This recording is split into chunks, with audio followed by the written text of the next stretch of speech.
with us. The food is already available, so if you have not had a chance to get some food, please help yourself. It'll be available throughout tonight's program, and whenever you have a need for something to snack on, please help yourself to the table and enjoy the food that's here. Also, do what? You don't get to run away, Frieda. You have to stay right where you are.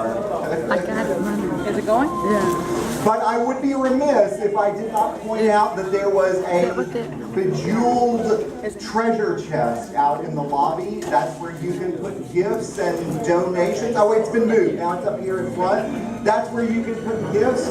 Perhaps donations to the P-Flag of Jacksonville Scholarship Fund. I'm sure that Frieda would appreciate that. Any cards and well wishes that you have, that's the place for those to go. And as you can see, our honoree has already been presented with her cape and her scepter. So I believe we're ready to start the program. Am I right? You are. All right.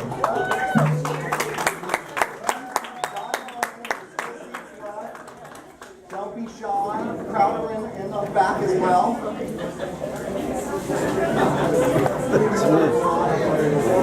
There's Mitch. Bruce. Well, most of us. And you.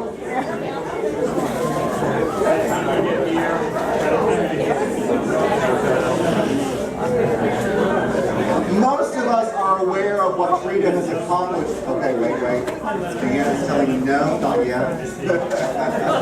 We're making some switches. We're switching some things up.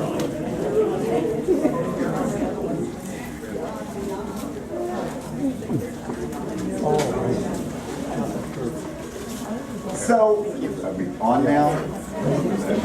I'm waiting for my cue. This is where I stretch and dance. And thank you all for being here this evening. It's wonderful to see so many folks here to celebrate Frieda's, to honor our honoree, Frieda Saraga. Now, most of us are aware that what Frieda has accomplished over the last 30 or 40 years. We've heard the stories and seen the pictures and read articles, and most recently learned about her life's accomplishments as a community activist and volunteer, as she was honored 2 nights ago at the One Jacks Humanitarian Awards. What very few of us know about Frieda is her life before that.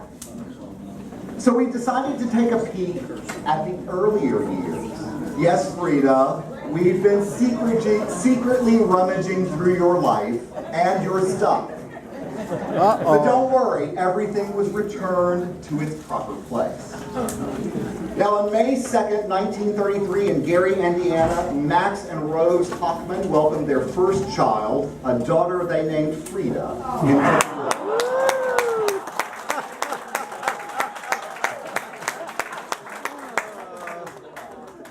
A few years later, Frieda's brother Ralph was born. When Frieda was 7 years old, her parents relocated to Jacksonville, Florida. Frieda attended Annie R. Morgan Elementary School, then went on to John Gorey Junior High and Robert E. Lee High School. Frieda experienced prejudice and bullying in school. As a child, Ralph describes her sister to be caring, smart, and concerned. Their parents were European and didn't cut them much slack. But Frieda, says Ralph, she was my buffer. She took care of me. As a sister, she always looked out for me. From the time she was big enough to walk, she started working at her parents' grocery store, the Superette Market in Woodstock. Around age 12, Frieda was already driving. She made deliveries for the store in their pickup truck, wearing a pair of rolled-up jeans. She would also take the pickup truck out and drive her girlfriends around, which was fine with Ralph, as long as she took him with her. Later, she worked for her parents at Hochman's department store. When the Hochmans met the Saragas, they gravitated towards each other, as they were just about the only other Jewish family in the neighborhood.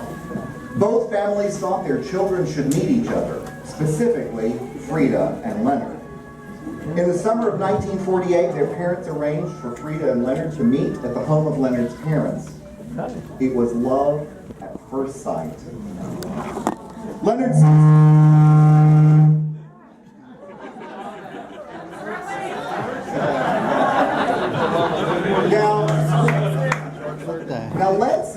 rest is history. But we weren't about to let him off that easily. We needed more. Now, after meeting, Frieda and Leonard spent quite a lot of time together. They went to drive-ins and movie theaters, enjoyed time with their friends, going to the beach, and they both attended each other's proms. In 1948, Frieda graduated high school, and they both went to the University of Florida. Frieda wanted to become a teacher. They both returned to Jacksonville a year later. Leonard needed to help his mother with their store, as his father was ill. They continued to court, and on May 17, 1950, Leonard decided it was time to pop the question. Frieda, of course, said yes, and betrothal was announced. That summer, they spent a lot of time together, mostly at the beach. It took 2 buses to get there, but they didn't care. They were young, in love, and ready for their swimsuits. Leonard was quite a handsome guy, sporting his cigarettes in the waist of his swim trunks. That was the cool thing to do back then. They also spent time in St. Augustine. As fall rolled around, they made plans for their wedding. Due to blue laws, they were married at the home of their friends, the Goodmarks, on Sunday, December 24, 1950. Parents, families, and friends attended and celebrated their special day. Their wedding night was spent at the Rosa Hotel on Adams Street. The following morning, Frieda and Leonard took the Silver Media train to Miami Beach for a week-long honeymoon. They returned home to their first apartment on 5th Street and Silver in Springfield. Frieda took a job at a dress shop downtown called Mark's. She later worked for the Jacksonville Jewish Center, blocks from their apartment. Both Frieda and Leonard started to attend Jones Business College here in Jacksonville. In 1951, Frieda and Leonard bought their first car, a 1951 Plymouth Cranbrook. They paid Leonard's father $1,700 for it. It had no radio, no AC, and no side mirrors. Leonard didn't know how to drive. So Frieda and Ralph taught him, and he made sure to install a radio in their new car. So Leonard took his first drive to the beach with his beautiful wife on November 25th, 1951. At the time, Frieda was pregnant with their first child. On January 23rd, 1952, Frieda gave birth to the first of 5 children, Paula. They were very excited first-time parents. 2 years later, Reuben was born on July 11th, 1954. And 4 years after that, along came Scott on October 4th, 1958. As one of Frieda's visits to her doctor during her 4th pregnancy, the doctor said, "There might be 2 in there." A few months later, during a sonogram, Dr. Aaron Z. Abendoffer gave them the news that there were, in fact, 2 babies on the way. It was an exciting time for them. On July 8, 1960, Frieda gave birth to twin daughters, Sharon and Marie. Leonard remembers vividly the countless cloth diapers and the many visits from the diaper company, which picked up the soiled diapers and dropped off the clean ones. He also remembers the cost. As a mom, Leonard described Frieda as being very, very patient. She was always interested in the children and tried to do her best to satisfy them. After the twins were born, Frieda got involved with Mothers of Twins Club. Mother of Twins Club. They had outings and exchanged clothes, strollers, and anything that supported each other.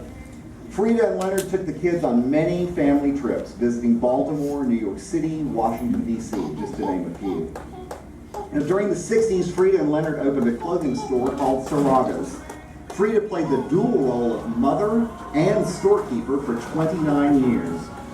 After Saraga's closed in 1988, Frieda started to work for the health department, then went on to Planned Parenthood, where she stayed until just a few years ago.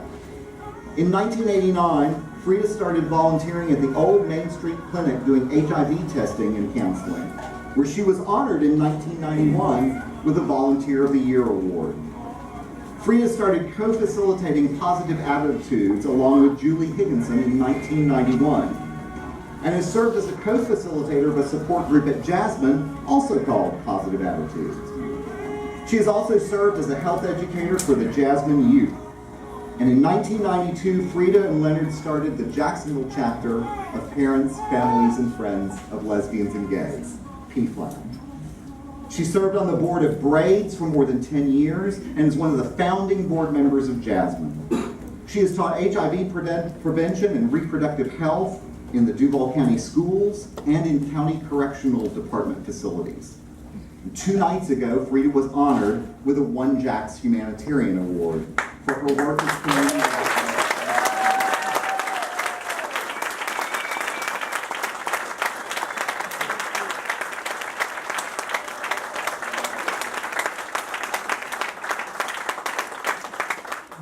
Now, each of Frieda's children has many wonderful memories of their mother and has shared a few.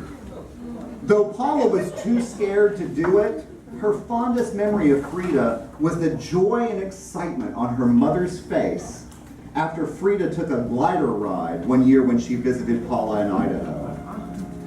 The road trips to New York and Maine are some of Marie's fondest memories. She said her mother was always up for an adventure.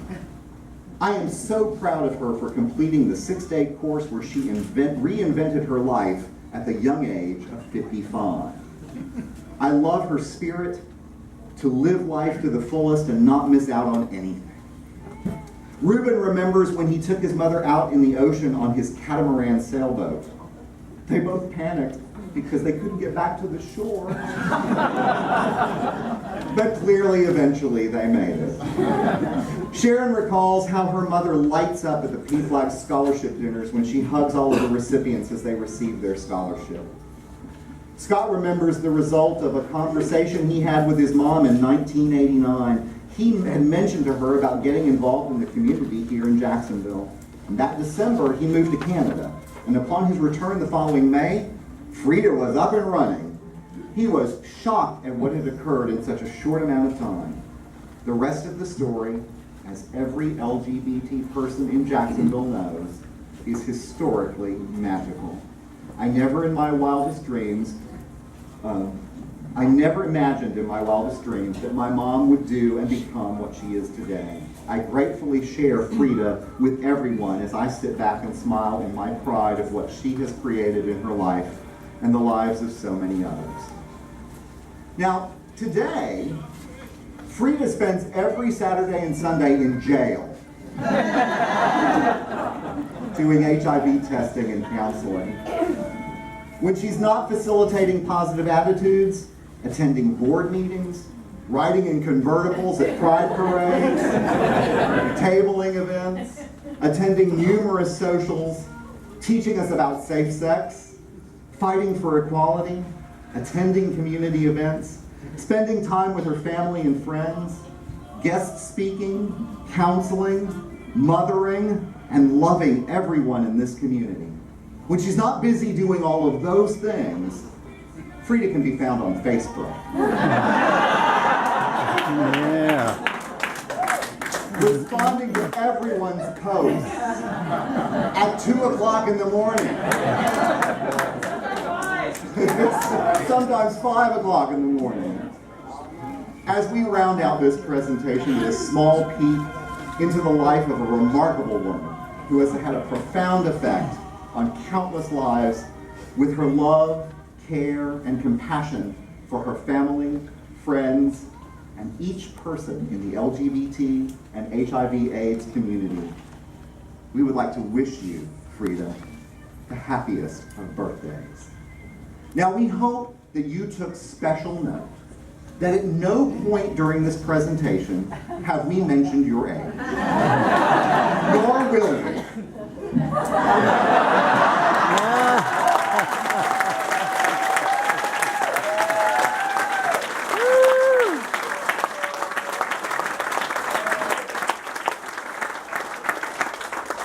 PFLAG is Jacksonville's first mom. We are proud to say, happy birthday, Frieda Serrato.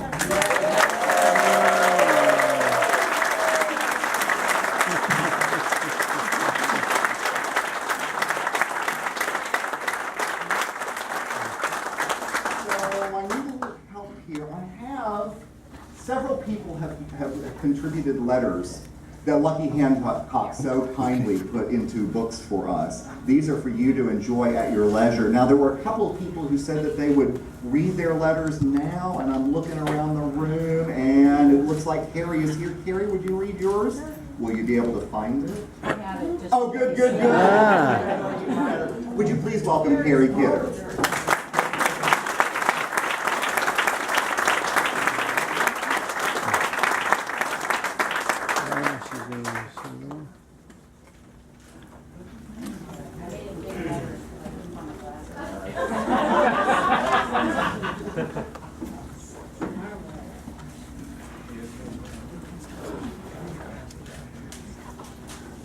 All right, so you'll get to read this eventually when you see the rest of them, Frieda, but, okay, hopefully I can do this without crying, so. Frieda, I never knew that a community could have a mother or a grandmother until I moved to Jacksonville in 2006. Asking around about who were the influential people here in the LGBT community, your name came up over and over. I knew that I had to meet you and tell you what a great woman you are. I remember the first time I met you in person. We were in the Rainbow Room for a funeral, a celebration of life for a man who was killed by a burglar. We started chatting and introduced ourselves, and we were both so excited to meet each other. For me, meeting my icon in person was so strange, and it was stranger that we had just happened upon each other at that event.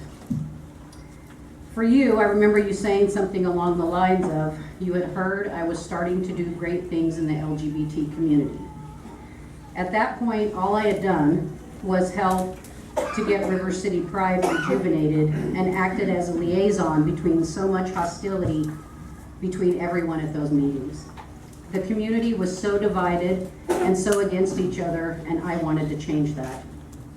And you made that possible. I spoke to you about why this is, and you gave me advice to never stop working for what I wanted to see in Jacksonville. I took those words to heart and have been doing my thing ever since. I always look forward to talking with you at events. I look forward to your positive voice, and I always know that if you and I are together at an event, I have made the right choice as to which event to attend. You are always such a powerful force and a gentle advisor. I always wondered how you did those simultaneously. I now see from watching you that you are just what this community needed and still needs. You are the voice of reason, the mother to all, and the most admired person I can think of. As you celebrate your milestone 80th birthday, know that you are not only loved by your given family, but you are also loved, admired, and respected by thousands of your extended family. Enjoy your day, and I'll see you next year on your 81st.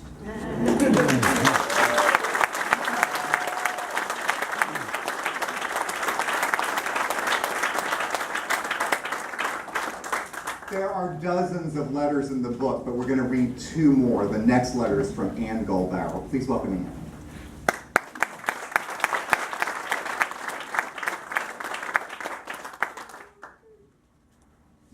I love the outfit.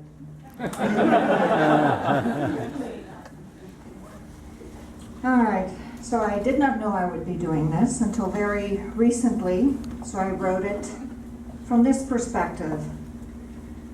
I met Frieda at one of my exhibits several years ago.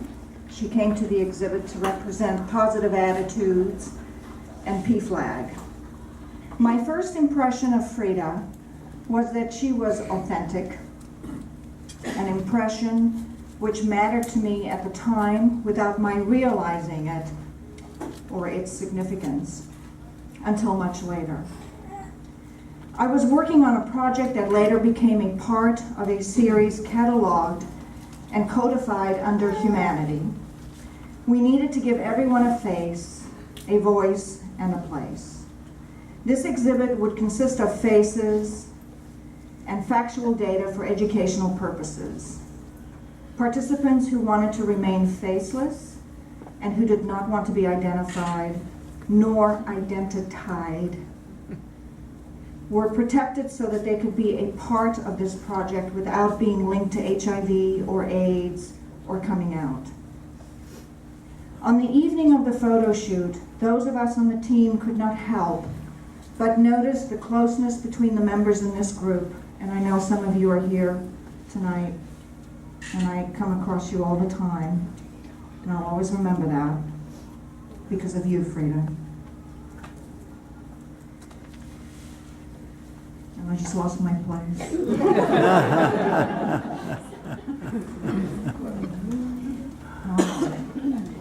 Frieda was their anchor, their pillar. We could not have done this work without Frieda. Frieda became more than just a contact, a go-between, a representative of the community. Frieda held a significant place in their life, and since then in my life. Over the past 4 years, my impressions remain unchanged. Frieda is a mensch. A Yiddish term not easily bestowed upon a human being without this person having truly earned this title. And it is one of the highest caliber that anyone could possibly earn. To be a mensch, which is a German origin word, simply means it is the highest compliment anyone could be given. Here is why Frieda is a mensch. Frieda is kind and sensitive, deeply in tune with another. Frieda doesn't take on the burdens of others, but she does hold their moment of suffering in a space to which only she holds the key. Frieda respects privacy. Frieda moves quietly through the channels of life. In doing so, has acquired wisdom intrinsically. Frieda has eyes which see and ears which listen. Frieda has a heart which doesn't just propel blood throughout the body, but which propels emotion. Her gift to others is her ability to have empathy for others, delivering kind and carefully chosen words of wisdom to those who are in need. This is Frieda, and I love you.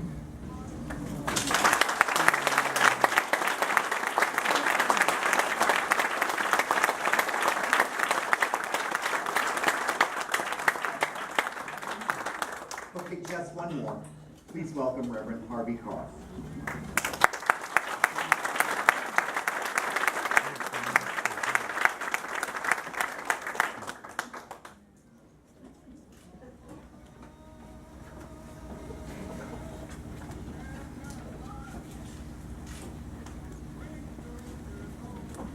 I did not know until today I was going to be reading this. And Frieda, Hebrew was the most difficult course I ever had. And when I wrote this, Debbie helped me. Frieda, Bracha, as you celebrate this milestone in life.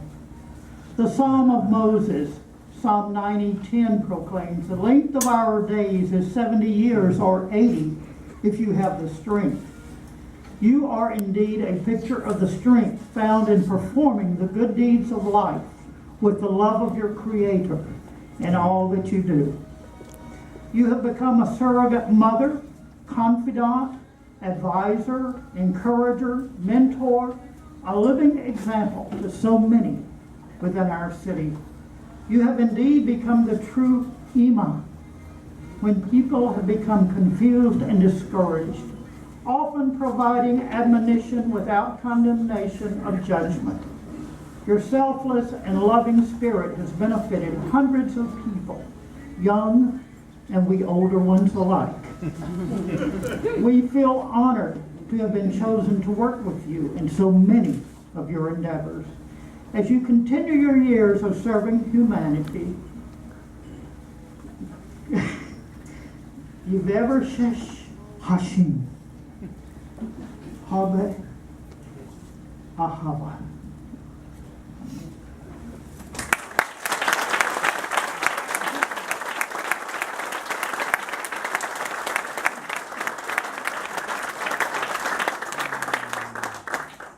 you've heard some of the voices of those letters that have been assembled on you to honor you on this special occasion, but there are several other voices who are here to honor you as well. I can't even count how many voices are here ready to sing to you in one accord.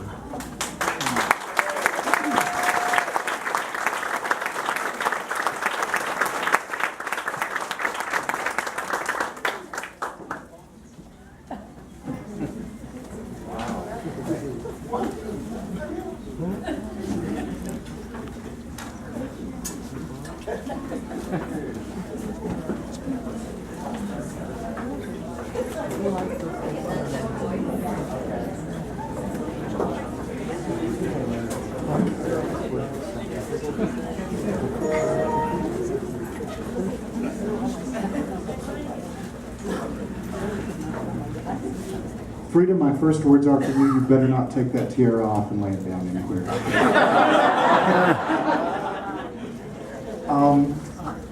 A mother is one that will educate you. A mother is one that will hold your hand through dark times. And a mother is one that will give you a safe place to be. 20 years ago, my mother in Tennessee looked at me and said, "I know you need to go to be happy." And she sort of pushed me out the door. And I came to Jacksonville, for me, you have to understand, high school Tennessee has a post office, a Quick Mart, and a flashing yellow light.